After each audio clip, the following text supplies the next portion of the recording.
Vamos começar amanhã a falar sobre leis. Isso porque hoje é o Dia Mundial da Lei e é importante falar da importância desta ferramenta para os direitos humanos. E temos connosco o advogado Marco Binhan, que está aqui connosco para conversar sobre isso mesmo. Grande Marco, como estás, irmão? Estás bem? Graças a Deus. Sempre bonito, pá. Homem, sempre bonito. Você também? Eu tento. Sempre que vens aqui, vou ter que estar bonito. Aqui está Que é para... igual a ti. É o desafio. Exatamente. Eu aceito o desafio. Também me desafio para Portanto, bem cá. Marco, hoje é Dia Mundial da Lei, não é? E, como eu disse há pouco, será que há direitos humanos sem lei? É uma excelente pergunta, porque sem lei não existiriam direitos humanos. Os direitos humanos são assegurados pela lei. Os direitos humanos são dispostos pelos próprios cidadãos contra a autoridade que era exercida, quando isto começou, pelo rei, pelos governantes.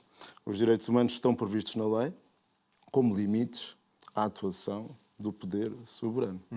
E se não tivesse a lei a estabelecê-los, estaríamos dependentes da boa vontade, das conveniências de quem exerce o poder. A lei, de uma forma muito clara, que determina esses limites, e é por isso que temos direitos humanos e é a lei que os garante. Sem lei, não os teríamos, certeza. O que nós temos e vemos muito enquanto sociedade, enquanto cidadãos, cidadãos do mundo, digamos assim, vemos muitos aprovações de lei, vemos também muitos pedidos de lei. Até que ponto é que nós, cidadãos, temos direito também a aprovar ou dar uma opinião relativamente a uma aprovação de lei, por exemplo? Muito bem. A lei, os cidadãos, quando nós vivemos em países democráticos, a lógica é que são sempre os cidadãos, representados pelos seus deputados, a fazer as leis.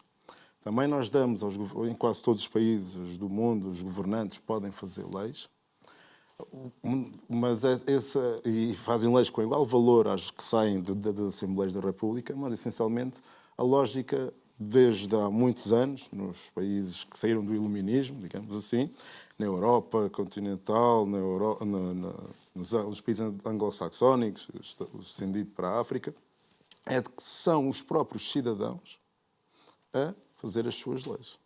Somos nós, cidadãos, ainda que representados, fazemos as nossas leis. E isto foi muito importante, que a lógica disto, a primeira lei que podemos dizer, tipo de dita lei, para limitar os poderes do soberano, foi no século XIII a Magna Carta, em que os cidadãos tiveram que revelar essa força contra a autoridade, porque senão cobravam-lhes impostos, sem qualquer respeito pela propriedade privada, de acordo com as conveniências do senhor da terra e com o apoio do rei. E isso, a lei é importantíssima para isto. Somos nós, até quando nós fixamos os impostos normalmente são fixados pelas Assembleias, com a lógica de que são os cidadãos a imporem a si próprios aquilo que devem contribuir para com o Estado.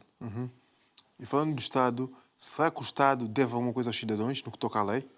O Estado deve aos cidadãos, os cidadãos estabelecem o Estado.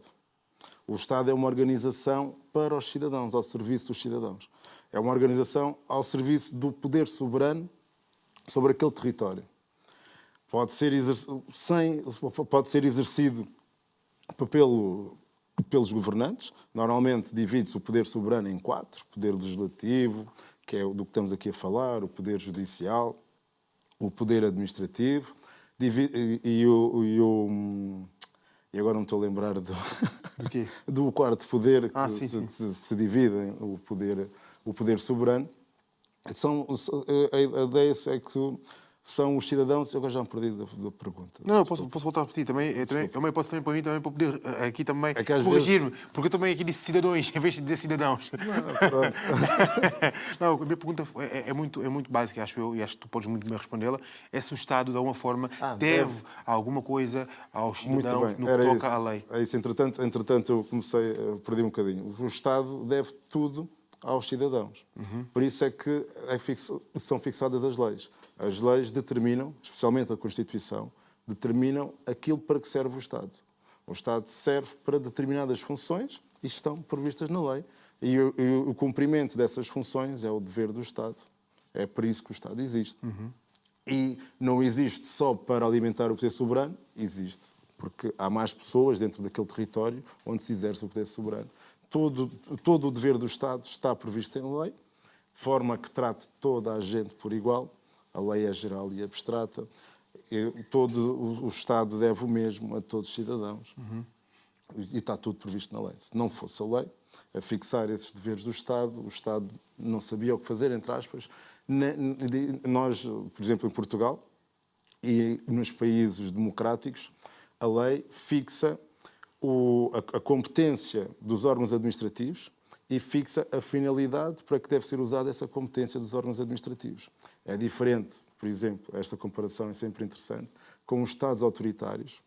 Por exemplo, no tempo do nacional-socialismo na Alemanha, os órgãos administrativos não precisavam da lei, só precisavam de conhecer ou ter uma ideia do desejo do Führer.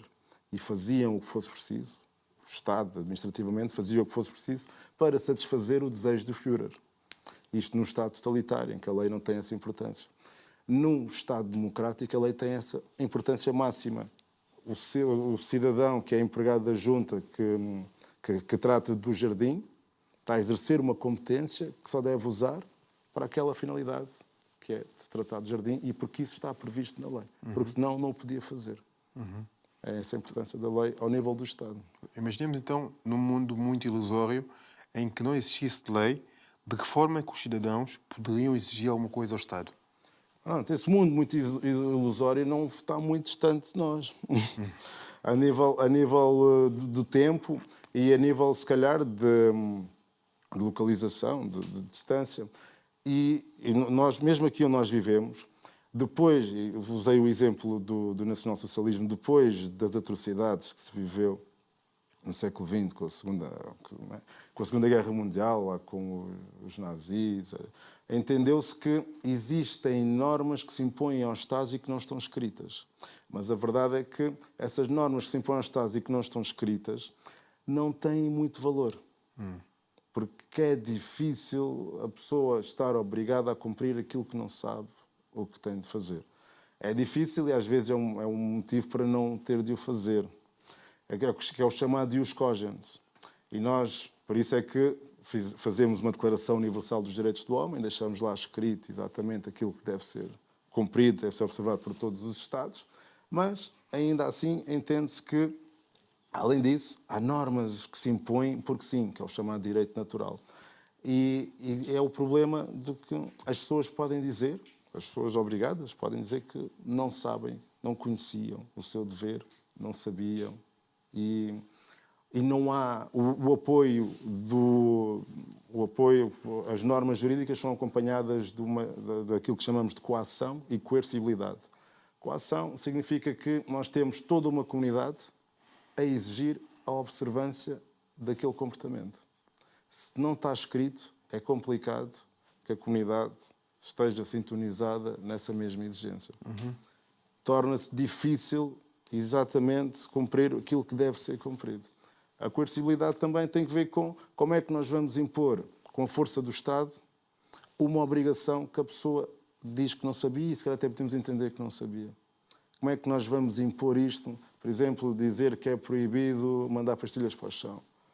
Ninguém sabia que era proibido mandar pastilhas para o chão. E de repente chega-nos um polícia que nos autua porque mandámos a pastilha para o chão, mas isso não estava escrito em lado nenhum que era proibido.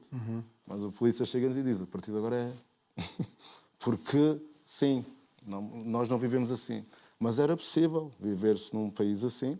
Como digo, não há muitos anos atrás, há menos de 80 anos atrás, na Alemanha nacional-socialista viveu-se assim, em que a norma era satisfazer o desejo do Führer.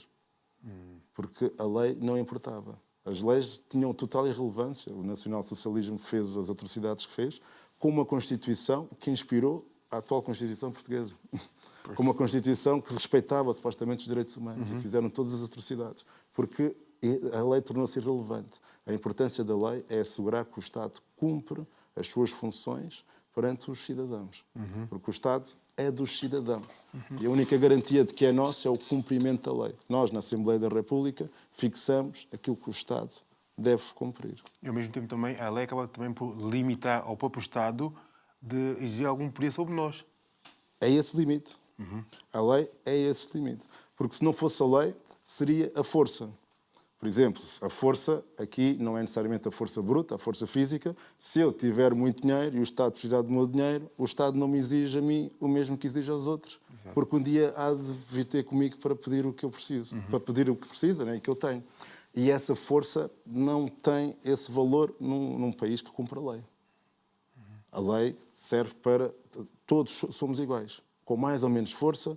No que respeita à civilização, no que respeita na relação com o Estado, somos todos iguais, independentemente da força que possamos ter a nível cívico, social e nas nossas comunidades, ou mesmo na nossa família. Independentemente dessa força, perante a lei, somos todos iguais. Um pode ser pai e ter autoridade sobre o filho, mas perante a lei somos todos iguais. Cada um nas suas circunstâncias, com os seus deveres e direitos, digamos assim, mas somos todos iguais perante a lei, perante o Estado. O valor da vida de um vale o mesmo que o valor da vida do outro.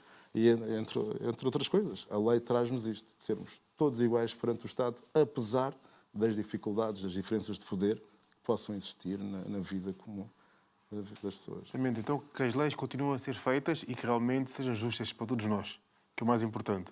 Para isso é importante que os cidadãos elejam deputados que os representem. Exatamente. É essa a importância. Tal e qual. Marco, um prazer, meu irmão. Obrigado. Obrigado.